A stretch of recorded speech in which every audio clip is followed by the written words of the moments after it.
আসসালামু আলাইকুম সবাইকে। সবাই কেমন আছেন? আশা করছি সবাই অনেক ভালো আছেন।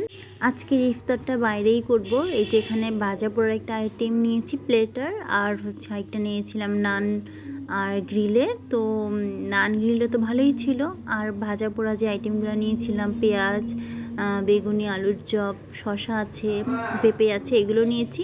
তো এগুলো মোটামুটি ভালোই ছিল। আসলে বাইরের এই ভাজা পোড়া তো বেশি ভালো লাগে না খেতে, তারপরেও মোটামুটি ছিল। তো যেহেতু আমরা আজকে বাইরে একটু শপিংয়ের জন্য বেরিয়েছি, তাই হচ্ছে ইফতারির আগেই বেরিয়েছি। ইফতারি করে তারপর হচ্ছে কেনাকাটায় চলে যাব, না হলে বাসা থেকে বেরোতে লেট হয়।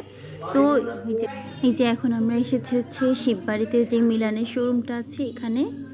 এখানে আসলে সব ধরনের জর্জেটের যেই চেরি কাপড়ের বা জর্জেটের যেই ওয়ান পিসগুলো হয়ে থাকে সেগুলো বেশিরভাগ পাওয়া যায়, সুতি আর কি কম পাওয়া যায়। তবে এই ওয়ান পিসগুলো কিন্তু খুবই কমফোর্টেবল পরে এবং খুবই সুন্দর করে নিখুঁত সুতার কাজ থাকে, যেগুলো বুকে হয়ে থাকে বা মিডিলে হয়ে থাকে, বডির বা সাইড থেকে। আর ডিজাইনগুলো কিন্তু খুবই ইউনিক, আমার কাছে কিন্তু খুবই ভালো লাগে। আমি হচ্ছে মিলানের জামা মানে ড্রেস আছে যেগুলো ওয়ান পিস, সেগুলো পরতে খুবই কমফোর্টেবল ফিল করি। তো আমি খুলনা আসলে কিন্তু প্রায়ই আমি এখানে আসি এবং এখান থেকে একবারে যে পছন্দ হলেই 2-3টা নিয়ে ফেলি, কারণ এই ওয়ান পিসগুলো খুবই লাইট ওয়েটে হয়ে থাকে আর এখানের কাজগুলো কিন্তু খুবই সুন্দর হয়ে থাকে, যার জন্য কিন্তু আমি এখান থেকে অনেকগুলোই একবারে নিয়ে থাকি। তো দেখেন এই যে আপনারা কিন্তু দেখতেই পাচ্ছেন এখানকার মানে ডিজাইনগুলো কিন্তু খুবই সুন্দর আছে। যেমন খুবই সিম্পলের মধ্যে কিন্তু হাতাটা একটু সুন্দর করে ডিজাইন করা থাকে, বা গলার এখানে সুন্দর করে ওয়ার্ক করা থাকে। আবার ডিজাইনগুলা মানে মেইন হচ্ছে এইখানের ডিজাইনগুলা, মানে ডিজাইন বলতে হচ্ছে হাতাটার ডিজাইন বা গলার ডিজাইন বা নিচের ডিজাইন এইটা। আর কাজ এখানে কম থাকে, কাজ কিন্তু বেশি থাকে না।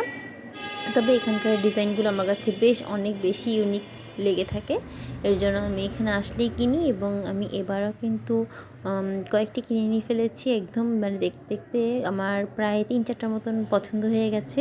তো আমি এখান থেকে 3-4টা ড্রেস নিয়ে নিয়েছি। আর এই যে এই রেড জামাটা কিন্তু বেশ সুন্দর ছিল, একটু মানে পাটি ব্লক মতন করা ছিল। এগুলো হচ্ছে জর্জেটের উপরেই ছিল, আর এখানে কিন্তু মানে সবই এক কালার।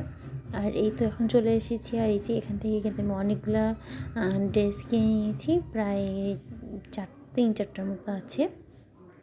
আর হচ্ছে আমার ননদের জন্য একটা কিনেছি, মানে এটা হচ্ছে আমার বাসার তরফ থেকে ওর জন্য দিয়েছে।